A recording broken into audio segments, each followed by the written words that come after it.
Thank you very much. Thank you very much, Claudia, and thank you all for attending this session tonight.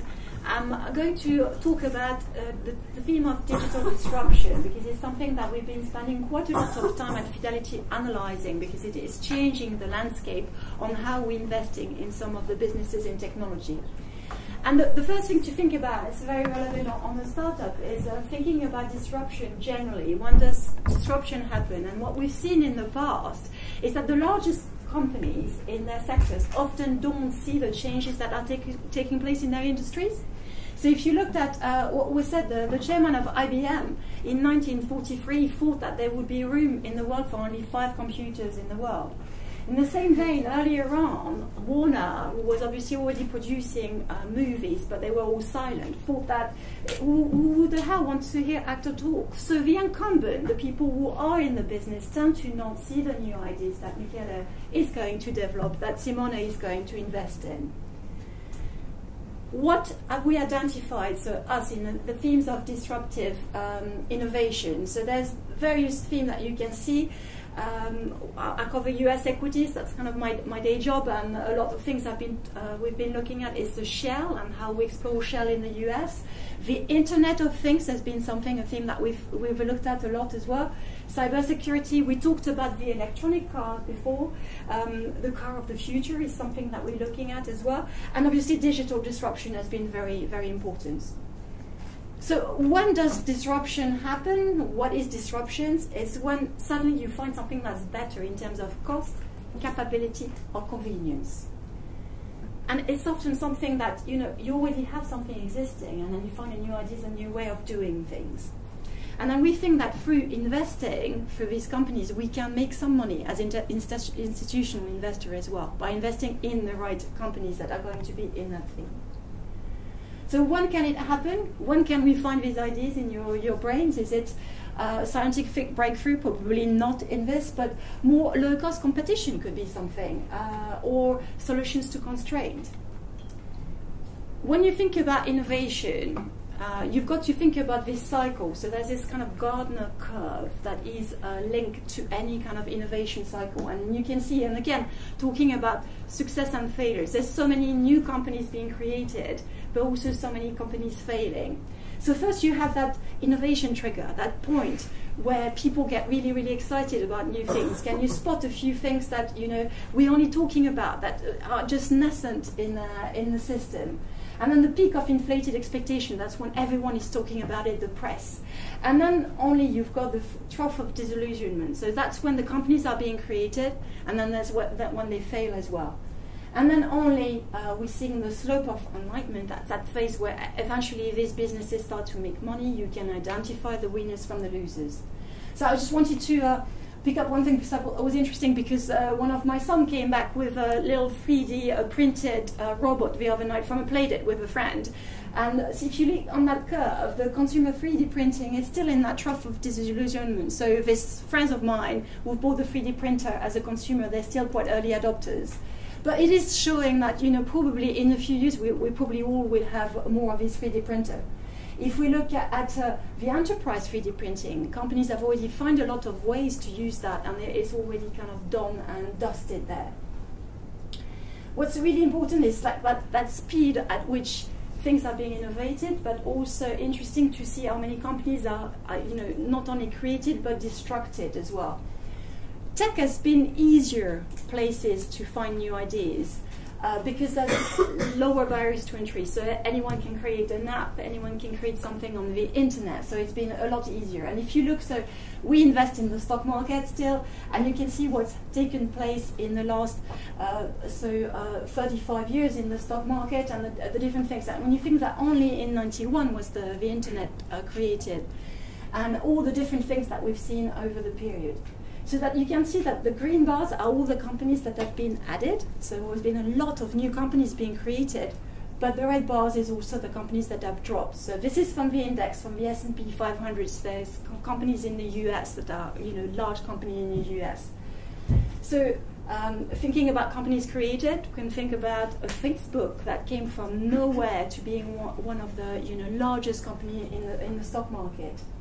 And if you look into the average survival time in the S&P 500, this number of years is coming down. So it used to be 61 years. So companies were very well established and they could stay for a long, long time as a large cap constituent.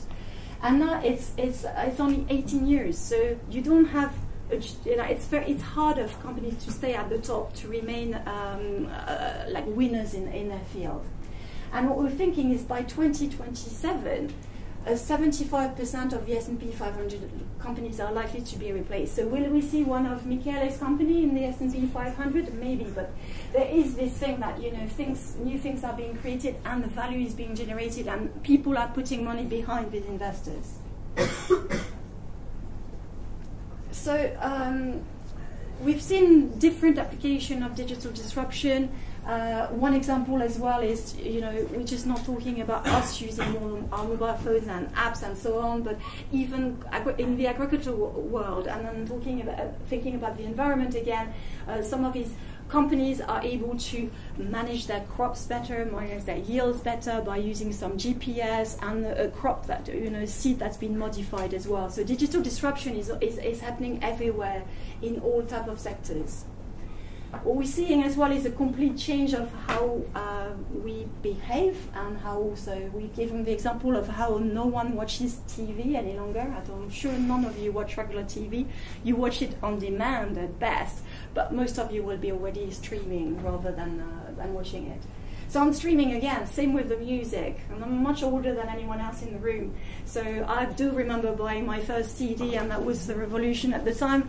And it doesn't feel that long ago to me. I'm not that ancient quite yet, but no one listens to music on the CD any longer. And then even when we started downloading stuff, you thought that was revolutionary, and how many years ago was it? And now, no, we stream. So talking about investment again, and what we do, so Spotify, that you probably all know, Fidelity, we invested in Spotify. The company is not quoted yet; they're about to list, but we invested as a pre-placement. So we do also put money behind new ideas as an institutional investor.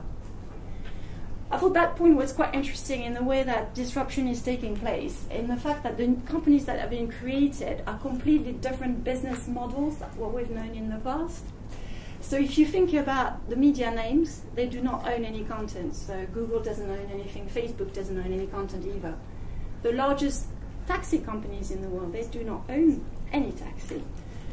Same thing, now we shop online. There's no shops, there's no stores anymore. You're going to tell me, no, Amazon has opened one shop in New York, so they might have the need for a few shops here and there. But we've completely changed the way we think.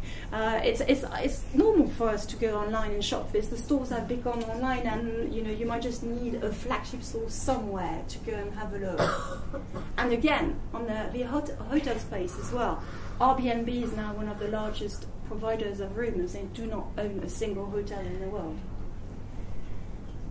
So looking at China, this is a bit maybe away from here, but what's quite interesting with China is thinking about the mobile revolution is because they don't have any infrastructure in terms of landline. They never built landline telephones. So everyone has, well, not everyone, the mobile phone penetration is not as high as it is in Europe, but people will have a mobile phone rather than having a landline. So the changes have also been driven by the consumer rather than the companies. So very important as well. I think creating new companies is listening to what your customers want and what they can do. So how do we look at digital disruption? So for us as an institutional investor is also looking at new companies and to see should we invest in it, but also the threats that they present to other companies. Will the largest company be able to adapt to the new environment? For example, with big investors in Oracle, they've got a large cloud business, and we think that they will manage to get the transition. So there will be new entrants, there'll be new companies, but the large stocks are going to be there and survive as well. Again, on the small company side, it's also our job to figure out, to look at business models, spend time with company analyzing, understanding if the growth that they are forecasting is feasible, if their business model is going to work with what we know of the industry and what we know of the development and growth and so on. So some companies might disappear, but there's also growth potential within bigger company to use these changes happening in the industry. So how do we invest in practice? What do we do to invest? So I talked about our Spotify investment, but we were also a big investor in Alibaba. So we a big investor, so we have the bigger company coming to us, and we were lucky to be able to put some private money before Alibaba listed. But then we could also then participate in the IPO, and we did that. So some of our funds then bought into the stocks following the IPO as well. So two ways for us to invest: looking at pre-IPO stage and giving some money to new ideas, and then after, if it's successful, then capitalizing on this and making even more money there. On this, I'll hand over to Michael.